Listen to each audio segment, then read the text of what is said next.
My husband and his family left me alone at the ninth month of my pregnancy. That's when I realized that now I was the only one who could take care of myself and my child, and I decided to show that the real power was in my hands. I woke up with a sharp pain piercing my stomach. The white ceiling of the ward was blurring before my eyes, and the digital clock on the wall showed 3 in the morning. It was too early, both for morning rounds and for the birth of my child. Keith, I whispered, fumbling for my phone on the bedside table. I had been admitted to the hospital yesterday for observation after the doctor noticed my blood pressure was elevated during a routine checkup. Just a precaution, Mrs. Mercer, he assured me, and Keith agreed that it was for the best. He kissed me goodbye and promised to come back this afternoon. Another spasm made me cringe. I dialed my husband's number, but all I heard was long dial tones. Perhaps he had turned off the sound and was sound asleep. I sent a message. I think I'm in labor. It's scary. Please come over. After 20 minutes of pain, which was only getting worse, I realized that I couldn't wait any longer. I'm in a lot of pain and I think I feel wet, I said as a middle-aged nurse with a tired face entered the room. After a quick examination, she nodded. My water broke and my cervix is dilating. We are preparing for the birth. Will your husband be here soon? I can't get through to him. Try again, and I'll call the doctor in the meantime. I dialed Keith again. Then his mother, Elaine. Then Keith again. Then my father-in-law, who had a habit of turning off his phone at night. Again, silence in response. That night, I gave birth alone. There were doctors, nurses, an anesthesiologist in the room, all strange faces, voices, hands. None of them spoke. I'm so proud of you. No one wiped the sweat from my forehead, with concern and love in their eyes. The midwife told me that the baby was breech, and the doctor recommended a cesarean section. I just nodded, feeling fear fill me from the inside. Leaving the delivery room, I checked my phone one last time. No answer. The cesarean section went quickly. I only remember fragments: the cold of the operating room, the bright light, the stretched fabric separating me from my own cut body, and finally, my daughter's first cry. A girl, the nurse said, showing me a small red bundle. Healthy, weighing 3,700 grams. Lily, I whispered before I was again swallowed up by the half-sleep of anesthesia. When I finally came to, it was already morning. The room was empty except for me and the small, transparent crib where my newborn daughter was sleeping. I reached for the phone that someone had placed on the bedside table. 8 missed calls from Marisa, my best friend, and finally a message from Keith. Vaden, I can't do this. I thought I was ready, but I'm not. My mom says the baby might not be mine. We need a DNA test. I'm sorry. I read the message 3 times, not believing my eyes. How could he? How dare Elaine even suggest such a thing? I had never, not once, given any reason for suspicion. In 4 years of marriage, I hadn't even looked at other men. Before I could answer, I received another message. Access to joint accounts is temporarily blocked. We'll talk after the test. Tears blurred my eyes. I felt my throat tighten and my lips tremble. At that moment, Lily woke up and started whimpering softly. The nurse had taught me yesterday how to feed her properly, and I gently picked up my daughter, overcoming the pain in the fresh, post-operative stitch. Everything will be fine, baby, I whispered, trying to convince myself of this first and foremost. Marissa arrived in the afternoon, confused and worried. What the hell is going on? I tried to call you, then Keith. Finally, I called his mother, but she said something incomprehensible and hung up. I almost called the police. I silently showed her Keith's message. What? Is he crazy? And that old witch? Marissa stopped talking when she noticed I was crying. Wait in, honey. Don't cry. We'll figure something out. How am I going to get home? How am I going to pay for the hospital? I couldn't stop my tears. My maternity insurance fund is in our joint account, and now I can't access it. Marissa squeezed my hand. I'll help you. Calm down. It's bad for the breast milk. The next 3 days turned into a blurry nightmare. I tried to call Keith, his parents, even his brother, but they all either didn't answer or refused to talk. I sent Keith a picture of Lily, but he didn't respond. I begged him to come and see his daughter, to talk to me, but no response. The health insurance covered most of the hospital costs, and Lily and I were discharged on the 5th day. Marisa drove us home to the small, cozy house Keith and I had been renting for the past 2 years. "Something's wrong," I said as we pulled up. Keith's car wasn't in the driveway, and the windows seemed strangely dark. When Marisa stopped the car, I saw 5 large cardboard boxes by the front door, carelessly taped shut. "Stay in the car," Marisa said and got out. I watched as she walked to the door, tried to open it with the key I had given her years ago. No luck. Then she checked the boxes, opened one, then another. She returned to the car with a white face. "He changed the locks, Vaden. Your things! They're in these boxes." I felt something tearing inside me. My hands holding Lily seemed like the only stable thing in the world, which suddenly began to spin around me. Where do I go? I didn't recognize my own voice. Marisa was silent for a long minute before saying, "You can stay with me, temporarily, until you decide what to do next." There was no enthusiasm in her voice, and I couldn't blame her.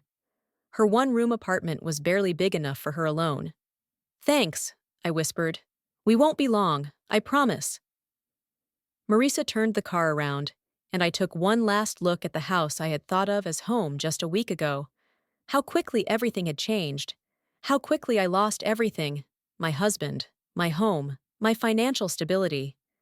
That night, when we settled into Marisa's cramped apartment, me on the sofa bed, Lily in a makeshift crib made from a large box covered with soft towels, I couldn't sleep for a long time, despite my exhaustion.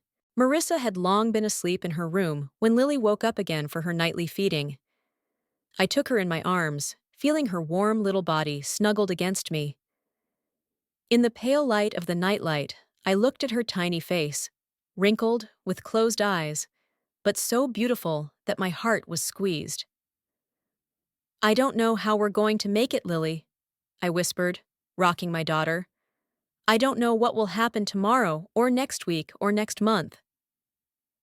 But I know one thing. I will never leave you. I will never betray you. We'll get through this together, I promise." Her small fingers wrapped around my index finger with amazing strength, and at that moment, holding my daughter in the middle of a strange apartment, without a husband, without a home, almost without money, I realized that the real power was now in my hands. Not in those who betrayed us, but in my own hands, holding this new little life. And I will find the strength to get through this, no matter what it takes. The second week in Marisa's apartment dragged on endlessly. I noticed that my friend was working late more and more often, and when she came home, she tried not to show irritation when she found my things scattered around the living room or heard Lily crying in the middle of the night. "You need to do something," she said one night when we were sitting in the kitchen after Lily had finally fallen asleep. I shook my head, stirring the tea that had long since cooled. "You know that's impossible. I haven't seen my mom in almost 10 years. After she remarried and moved to Oregon with her new husband, our relationship was limited to occasional phone calls on holidays. The last time she called was last Christmas to tell me that she and Ted were going on a 6-month trip to Europe. Finally fulfilling my dream," she said at the time. I didn't tell her about the pregnancy. "I still don't understand," Marisa continued, looking at me with a mixture of sympathy and irritation. "How could Keith do this? He always seemed so normal." I smiled bitterly. Normal? Yes, he seemed normal, and caring, and in love. At least, I wanted to believe that. We met at the insurance company where I had been working for 3 years after college. Keith came to work as a risk consultant, always in an impeccable suit, with a friendly smile and charming dimples in his cheeks. "Your smile lights up the room, you know," he said the first time we were alone in the office kitchen. I blushed and mumbled something in response, not used to such compliments. My previous relationships had always been prosaic, short affairs that flared up and faded away, leaving nothing but disappointment behind. But Keith was different. He appeared in my life when I least expected him, but perhaps needed him the most. At the age of 28, I was beginning to doubt that I would ever find someone to share my life with. "You've never told me how you grew up without a father," Marissa said, interrupting my memories. I shrugged. "There's nothing to tell. My father left when I was 3 years old. I don't even remember him." That was a half-truth. I remembered him, but not his face or voice, only the feeling of warmth and safety when he threw me into the air. And then, he just disappeared. My mom worked 2 jobs to support us. I was a typical kid with a key around my neck, making my own dinner and doing my own homework. No wonder stability became my obsession. "How did you and Keith decide to get married?" Marisa asked. Yes, it was. Just 6 months after our first date. He proposed during a vacation on the coast, when the sun was setting in the ocean, painting the sky pink and gold. "You'll meet my parents this weekend," he said as he put the ring on my finger. Meeting the Mercers left me puzzled. Their suburban home was impressive in size and well-maintained, but the atmosphere inside was tense, as if every piece of furniture had its precise place, and woe betide anyone who disturbed that order. Elaine Mercer, Keith's mother, greeted me with a dry kiss on the cheek and a professional smile that didn't touch her eyes. "Waden." "What a unusual name," she said, as if it were an accusation. "My mom named me after the town where she and my dad honeymooned," I explained nervously. "How romantic," she replied in a tone that meant the opposite. Keith's father, Warren, seemed more friendly but distant, as if his mind was elsewhere. And Keith's older brother, Brandon, just gave me an appraising look and nodded, as if confirming some internal hypothesis. "They just have to get used to you," Keith reassured me after the visit. "Brandon's always been a snob, and Mom, she's just very protective of her family." I believed him. I wanted to believe him. After all, wouldn't I do the same if my son suddenly brought a girl from another social circle and announced their engagement after only a few months of dating? Our wedding was a modest affair. Just a few friends and family at a local restaurant. Elaine insisted that there's no point in spending money on a lavish celebration when you can use it for a down payment on a house. Although Keith and I could have afforded more, he worked for a prestigious firm and I had a stable job. I agreed. I wanted to show that I understood the value of money and that I wasn't going to squander the Mercer fortune. That day, Keith's parents left the reception early, citing an important meeting the next morning. My mom couldn't make it at all. She was recovering from knee surgery, and the drive from Oregon would have been too exhausting. "Doesn't it bother you that his family was so indifferent?" asked Marissa, who was my friend and saw it all with her own eyes. "Maybe a little," I admitted, but I thought it didn't matter. The main thing was that Keith and I were fine, but was everything okay with us? Now, looking back, I saw that the first signs of problems appeared almost immediately. Keith consulted his mother about every major decision, from choosing a neighborhood to rent a house to the model of car we were buying. Brandon, who worked as a partner in the same law firm, had an almost hypnotic influence on his younger brother. "Brandon says now is not a good time to buy a house," Keith said when I suggested we look at properties a year after the wedding. "Brandon thinks I should change departments," he said when he received a promotion offer that required more travel. And I just nodded and smiled. I wanted so badly for everything to work, for my marriage to be successful. I turned down an offer to lead a new project in our company because it would mean long hours and less time for household chores. I stopped dyeing my hair red, my natural color, but Elaine once mentioned that it looked too bright for family photos. I even changed my style of dress to a more conservative one, trying to fit in with the Mercer family's unspoken standards. When I told Keith that I was pregnant, his reaction was mixed. At first, he was happy. He picked me up and spun me around the room. Then, he was worried about whether we were financially ready, whether it was too soon. "Mom, we have great news," he said, and his voice changed, became somehow higher, almost boyish. I didn't hear Elaine's response, but Keith's face gradually changed, his excitement fading, replaced by uncertainty. "No, we didn't plan it right now." "Yes, of course, you're right." After this conversation, something changed. Keith began to withdraw. He worked late, played golf with his brother or clients on weekends.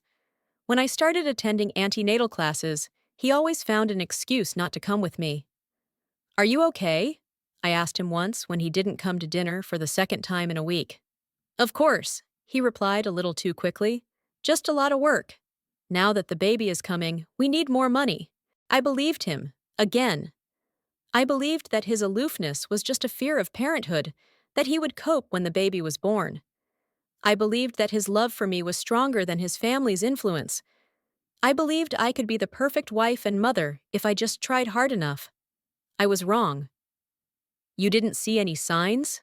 Marissa asked, her voice not accusatory, just genuine misunderstanding. I sighed, realizing that all my life I had been seeing what I wanted to see. "Of course I did. I just didn't want to notice them, and it was true." I saw how Keith was changing around his family, from a confident, witty man to an obedient son. I noticed how he avoided conflicts with his mother, even when she openly interfered in our lives. I could feel his panic when the pregnancy was nearing its end, but I wanted so desperately for it to work. I wanted a family, stability, something I never had as a child. I wanted to believe that he loved me enough to overcome his fears, that his family would eventually accept me, that Keith and I would create something different, something better than what we both came from.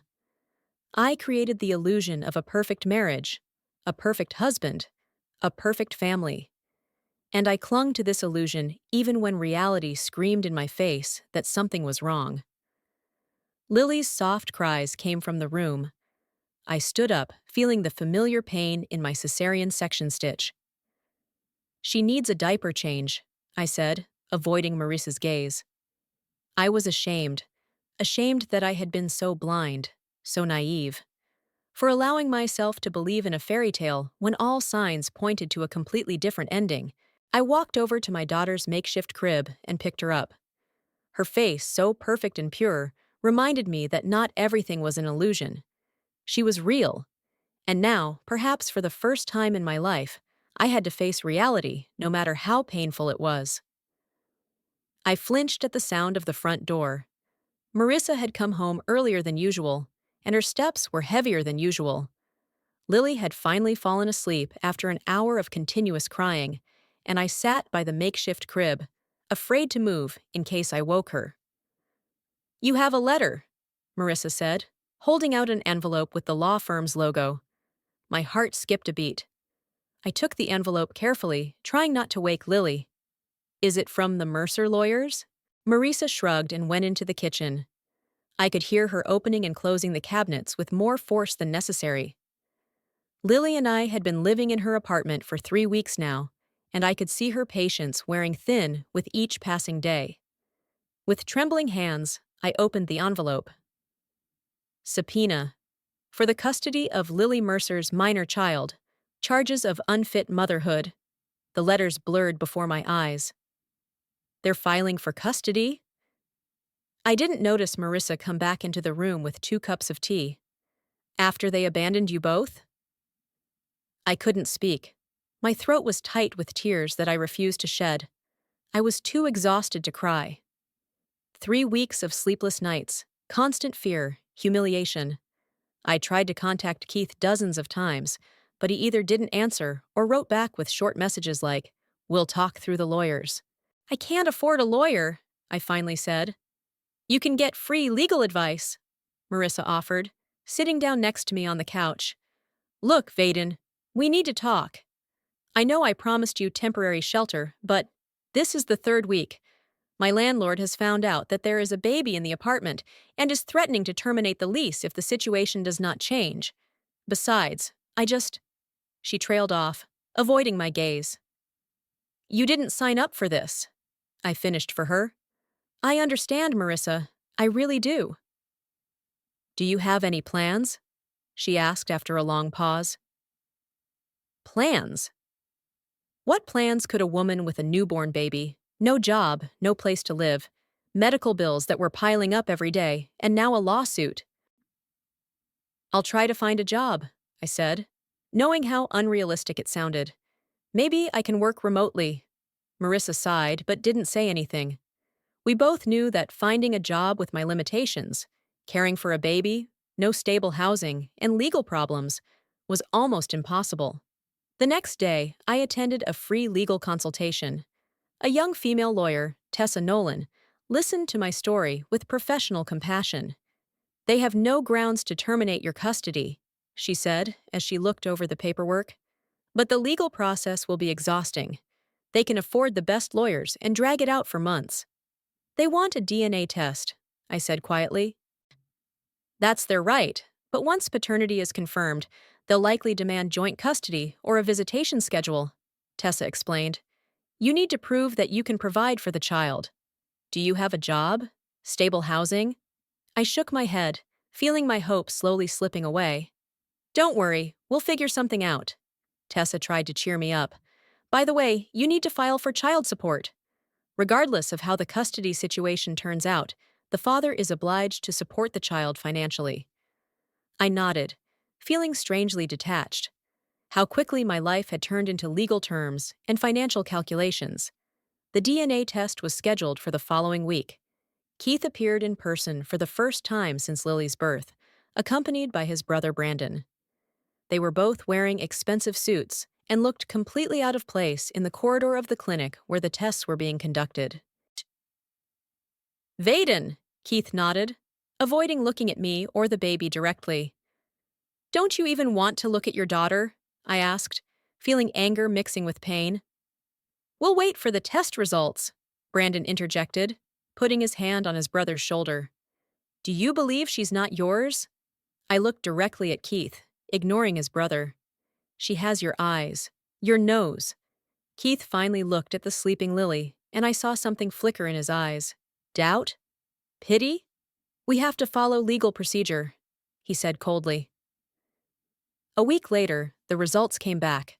With 100% certainty, Keith was Lily's father. I was expecting an apology, an admission of mistake, some gesture of remorse. Instead, I received a new lawsuit.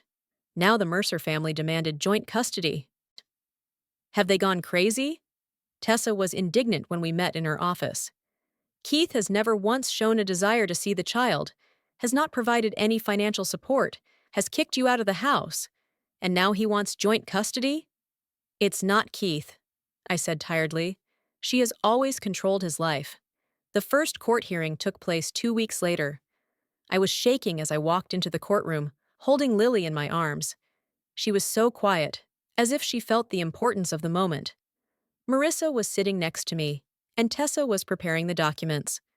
On the opposite side of the courtroom sat Keith, Brandon, their parents, and 2 lawyers in suits that cost more than all my belongings combined. I listened to the Mercer lawyer describe me as an unstable, irresponsible mother with no fixed abode or job. How they suggested that it was in the best interest of the child to give custody to Keith, who could provide Lily with a stable environment in a loving family. When it was my turn to speak, I was trembling with anger and fear. Your Honor, I have no home because my husband changed the locks and threw away my things while I was in the hospital. I don't have a job because I am taking care of a baby without any support from him. Keith has never visited his daughter, asked about her health or needs. The judge, an elderly woman with a sharp gaze, listened carefully to both sides and then announced a break to review the documents. Sai! They seem crazy, Marissa whispered as we left the room. First, they accuse you of infidelity, then they demand a DNA test, and now they suddenly want to take the baby away. It's control, I replied, rocking Lily, who was getting cranky. When the hearing resumed, the judge announced her decision. Temporary full custody remains with me. Keith is obliged to pay child support and compensate for the costs of childbirth, and the next hearing is in a month, by which time I must find permanent housing and a source of income. I was relieved, but I realized that this was only the beginning of a long battle. As we left the courthouse, Elaine Mercer caught up with us on the stairs. Waden! Her voice was as cold as the day we first met. Can I talk to you in private? Marissa looked at her suspiciously, but I nodded. It's okay. Wait for me in the car. When Marissa reluctantly left, Elaine came closer. How long do you want to disappear from my son's life? Her eyes were hard, but her voice remained calm. You'll be better off without that burden. Name your price. I felt the blood drain from my face. You're offering me money to give up my own child? My voice trembled with shock and anger. Don't pretend to be so noble, Elaine cut me off. And now that you have a child, you're hoping for a lifetime of alimony. I'm just offering a more beneficial alternative for everyone. I stared at this elegant woman with perfect hair and pearls around her neck, trying to understand how she could be so cold, so cruel. My daughter is not for sale, I said firmly. And you know what? I don't want your money. Not a single cent. The only thing I want is for you to leave us alone. You're going to regret this, Elaine snapped, turning and walking to the black sedan where Keith was waiting. That evening, when we returned to Marissa's apartment, her brother Reed was waiting for us. I'd only seen him a few times at Marissa's parties. Tall, with blonde hair and an open smile, he always seemed friendly, but a little shy. Marissa told me about your situation, he said, after greetings and a few awkward minutes of small talk. I glanced at my friend, who looked away. I wasn't dumping all your problems on you, she defended herself. I just remembered that you needed a job. I own a small construction company, Reed explained. Nothing special, but we've been growing in recent years. I need someone to help me with paperwork, billing, client relations. I don't know anything about construction, I began. That's not a problem, he interrupted with a smile. I need your insurance paperwork skills and organization. Marissa says you're great with paperwork at your company. Yes, but... And one more thing, he continued. Most of the work can be done remotely. You can work from home and take care of the baby. I looked at him, not believing my ears. Why do you want to help me? I asked bluntly. You barely know me. Reed shrugged. Marissa is my sister, and she cares about you. Besides, I really need help with my paperwork. I'm drowning in it. So, it's a win-win proposition. I glanced at Lily, who was sleeping in her makeshift crib, then at Marissa, who nodded slightly. When can I start? I asked, feeling the first ray of hope breaking through the darkness of the past few weeks. Tomorrow, Reed smiled. And one more thing. I have a small empty outhouse behind the house. It's nothing fancy, but it has everything you need. You can live there until you find something more suitable. I opened my mouth to refuse. It was too much. I couldn't accept such help from an almost stranger. But then I remembered the judge's words about the need for stable housing and a source of income. I remembered Elaine's cold eyes and her offer to buy my baby. I remembered how Marissa took longer and longer to get ready for work every morning to avoid hearing Lily's cries. Thank you, I said quietly. I'll do my best, I promise. The next day, Lily and I moved into Reed's outhouse. It was a small but cozy building with one bedroom, a living room kitchen, and a tiny bathroom. The windows overlooked the garden, and the veranda overlooked the main house where Reed lived. As I unpacked my few belongings, I felt something like peace for the first time in a long time. Of course, this was a temporary solution. Of course, there were still many battles ahead. But for the first time since Lily's birth, I felt like I had a foundation under my feet. A small, shaky foundation, but a foundation on which I could begin to build a new life. And I vowed to myself that I would never again allow anyone, not Keith, not Elaine, not anyone else, to control my life or threaten my child's well-being. I will fight for my independence by refusing any of their financial support if it means freedom from their toxic influence. Looking at Lily sleeping, I allowed myself to smile for the first time in a long time. Amid the ruins of my old life, I began to see the outlines of a new one, a life I would build with my own hands, for myself and my daughter. Mom, look! Lily pointed to a red cat basking in the sun by the fence. I smiled as I watched my daughter, who was already walking confidently, try to get closer to the animal. In a year, she had changed incredibly, from a tiny, defenseless bundle to a curious, cheerful girl with my blonde curls and Kit's brown eyes. A year. A whole year has passed since the day we moved into Reed's outbuilding. 12 months of gradual but constant change. 12 months of struggle, tears, small victories, and new discoveries. Working at Reed's company turned out to be exactly what I needed. At first, I just helped with the bills and correspondence, working at a small desk in the corner of the living room while Lily slept. But gradually, my responsibilities expanded. You're a natural organizer, Reed once said, when I developed a new filing system that saved us hours of searching for the right files. He always did that, noticed my small accomplishments, and praised them with sincere praise. Not like Keith, who took my efforts for granted, or Elaine, in whose eyes I could never do anything well enough. Over time, I began to feel more confident. My contribution to the company was tangible and valued. My salary, though modest, allowed me to gradually save money. In addition, I finally started receiving alimony from Keith. Meager, but regular, as ordered by the court. Lily and I now had our own small apartment on the second floor of an old house in a quiet neighborhood. One bedroom, a tiny living room, a kitchen with a window to the courtyard, not a palace, but our own space. I painted the walls in Lily's bedroom a soft lavender color and painted them with clouds. Our first real home after we left Keith's house. Keith. Thinking about him still caused pain, but not the sharp, paralyzing pain it used to, but a dull, nagging pain that could be ignored most of the time. After that court hearing, he appeared in our lives only sporadically, coming once a month to spend a couple of hours with Lily, usually in a park or cafe. Without emotion, almost mechanically, as if fulfilling a burdensome duty. At first, Lily cried with the stranger. Then she became calmer in his presence, but she never showed the joy with which she met Reed or Marissa. How could she? The cat was just a periodic visitor to her, not a father. Sometimes I wonder if it would be better for Lily if he didn't show up at all. I shared my thoughts with Jen, one of the women in the single mother support group I started attending on Tessa's advice. But then I remember how I grew up without a father, and I don't want that for her.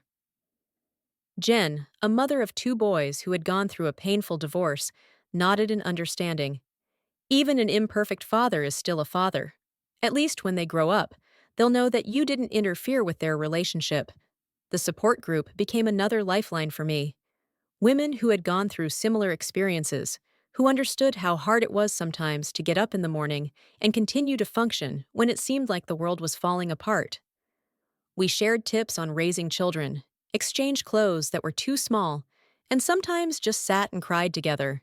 Gradually, I felt myself coming back to life. Not to the life I had before, but to a new one. More complicated, sometimes exhausting, but my own. I was no longer afraid to make decisions, no longer looking for approval, no longer trying to please. My new confidence was reflected in my work. I suggested that Reed implement a project management system that I had developed myself, based on my experience at the insurance company. At first, he was skeptical. It seemed excessive for a small construction firm. Trust me, I insisted. It will allow us to track progress, optimize costs, and plan better. He agreed to try it, and the results were not long in coming. Our work became more efficient. Our clients were happy with the transparency of the process, and a few months later, we received our first order from a large local company to renovate their office space. It's all thanks to you, Reed said, as we celebrated this success with a quiet dinner at his house after Lily fell asleep. You changed my business. I felt myself blushing at the look in his eyes, warm, admiring, with a hint of something more than just friendship or professional respect. That look scared me. Reed was a good man, kind, honest, reliable. I'm just doing my job, I replied, looking down. Reed didn't push, and I was grateful for that. He understood that I needed time and space, that the wounds inflicted by Keith hadn't healed completely. And then, one autumn day, when the leaves had already begun to turn yellow, and the first chilly winds reminded me of the approach of winter, I received a call from Keith. "Mom died," he said, without introducing himself. His voice sounded strange. Not like I remembered, more deeply, brokenly. "I'm sorry," I replied, feeling a mixture of feeling sympathy for his grief, residual resentment toward the woman who had ruined our lives, and a strange sense of completion. "The funeral is the day after tomorrow," he continued. "I'd like Lily to be there. She's part of the Mercer family, no matter what." I hesitated. Lily barely knew her father, let alone his family. "I'll bring her," I finally agreed, "but I'll stay with her the whole time." The funeral was somber and reserved, just like Elaine herself. Dark suits, quiet conversations, an atmosphere of solemn respect. I stood aside with Lily in my arms, feeling the stares of the Mercer family and friends. Many of them probably knew the story of our breakup in their interpretation. Poor Keith, deceived by a self-serving woman. After the ceremony, Keith came up to us. He looked exhausted, thin, with deep shadows under his eyes. "Thank you for coming," he said, looking at Lily with a strange expression on his face, a mixture of tenderness and pity. "She's grown so much." "Kids grow up fast," I replied neutrally. "Vaden, He stopped talking, searching for words. "I've been thinking a lot lately, about everything that happened, about what I did to you and Lily." I stood silently, waiting for him to continue. "My mom had a huge influence on me," he continued after a pause. "I know that's no excuse, but I was weak, and I let her and Brandon dictate my decisions. I realize now how terribly wrong I was." "Yes," I agreed dryly. "It was a terrible mistake. I want to make it right," he said, looking me in the eye. "To be a real father to Lily. And, maybe, in time, we could try again." Slowly, one step at a time, I felt my heart speed up, not with joy or hope, but with anxiety and fear. Part of me, the stupid, naive part still, remembered Keith as he had been at the beginning of our relationship. Charming, attentive, loving. But the other part, the stronger and wiser part, remembered the moment when I stood with my newborn baby at the locked door of our house. "I'd be happy if you were a good father to Lily," I said carefully. "As for us." "I don't know, Keith. There's been a lot of water under the bridge." "I understand," he nodded. "Just think about it, okay?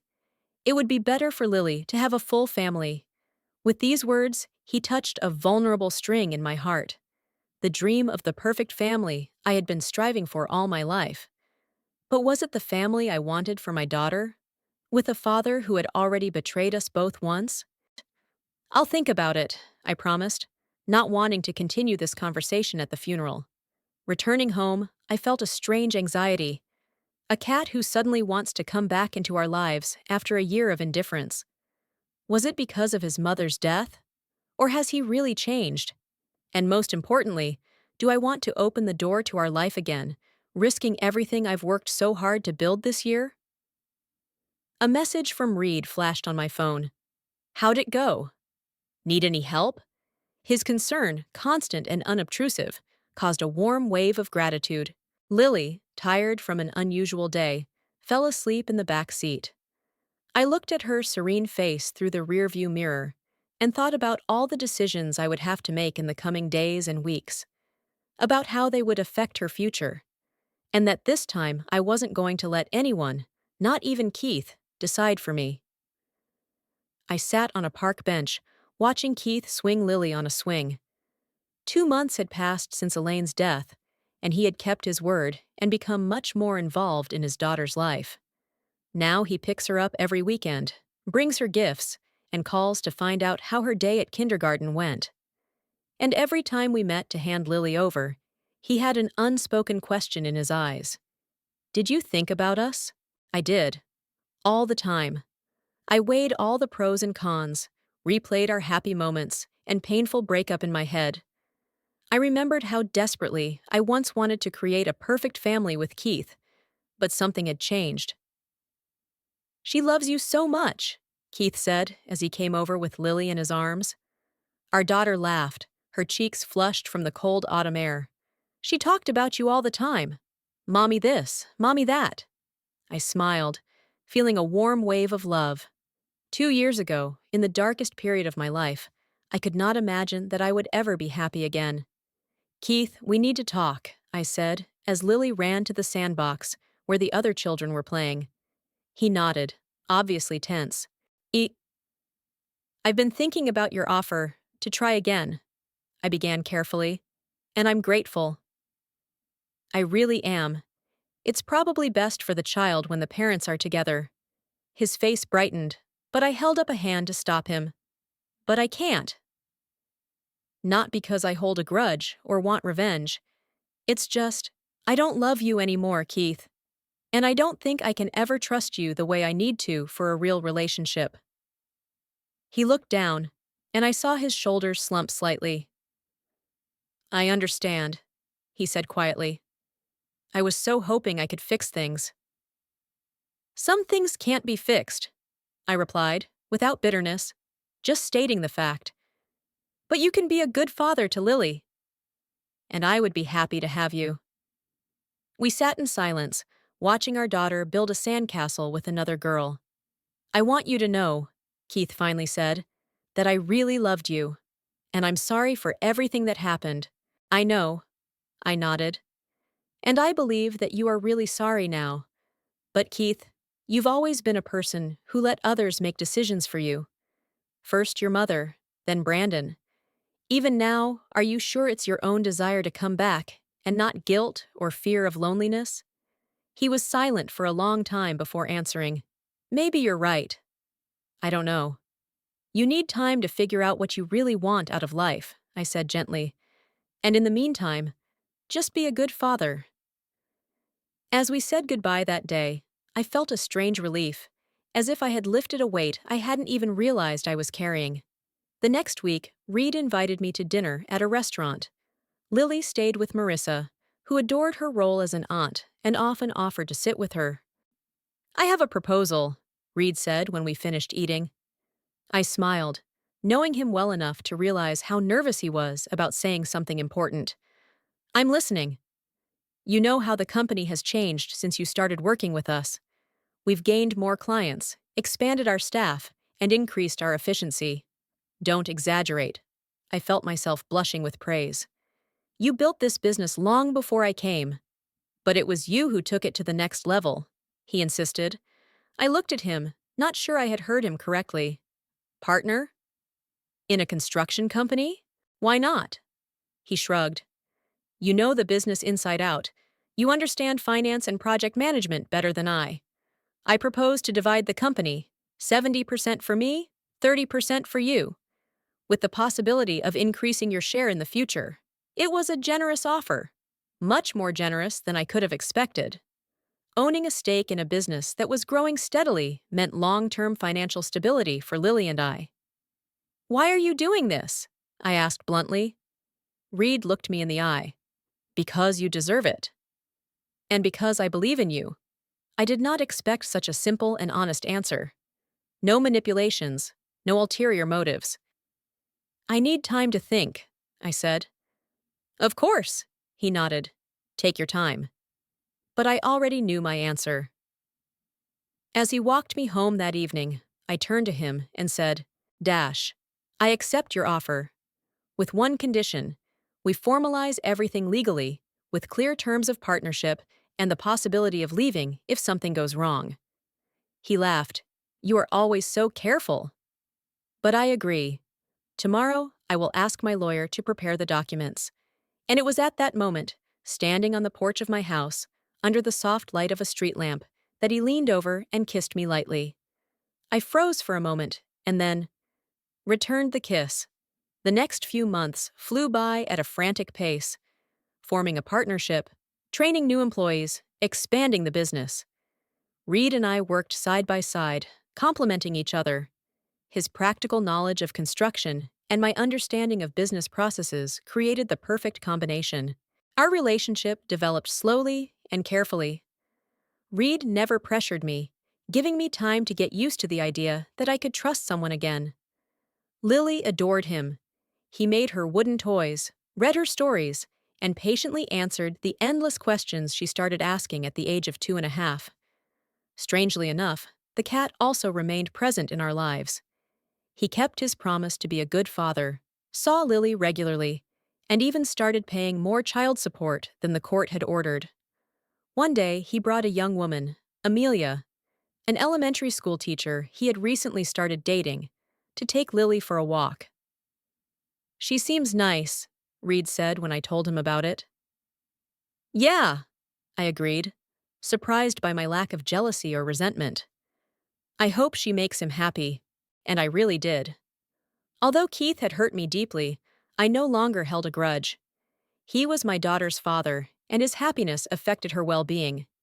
This was what it meant to be an adult, sometimes putting the needs of a child above your own emotions. On Lily's 3rd birthday, we organized a party in a small, cozy cafe. I invited everyone who was important in our lives: Marisa and her husband, friends from the support group, new colleagues, Keith and Amelia, and even Brandon, who, to my surprise, came with an expensive gift and a sincere apology for the past. "My mother's death changed a lot," he explained uncomfortably. "It made me think about what's really important." Watching Lily joyfully open her gifts, surrounded by people who love her, I felt something warm in my chest. Here it is, my own creation. Not the perfect family from a glossy magazine, but a real living network of relationships based on love, respect, and support. Reed came up behind me and put his arm around my shoulders. "What are you thinking about?" "About how strange life is," I answered, watching Keith help Lily unpack a particularly complicated box. "And now I realize I've gained so much more." "You deserve the best," he said, kissing my temple. Later, when the guests had left and Lily fell asleep, exhausted from the celebration, Reed and I sat on the veranda of our new home. It was small but cozy, with a garden where Lily could play and an office where I worked. "I love you," he said simply, "and I want to be a part of your life with Lily. Forever, if you let me." I looked at this man who had come into our lives at the darkest moment and gradually, patiently, without any pressure, had become an integral part of it.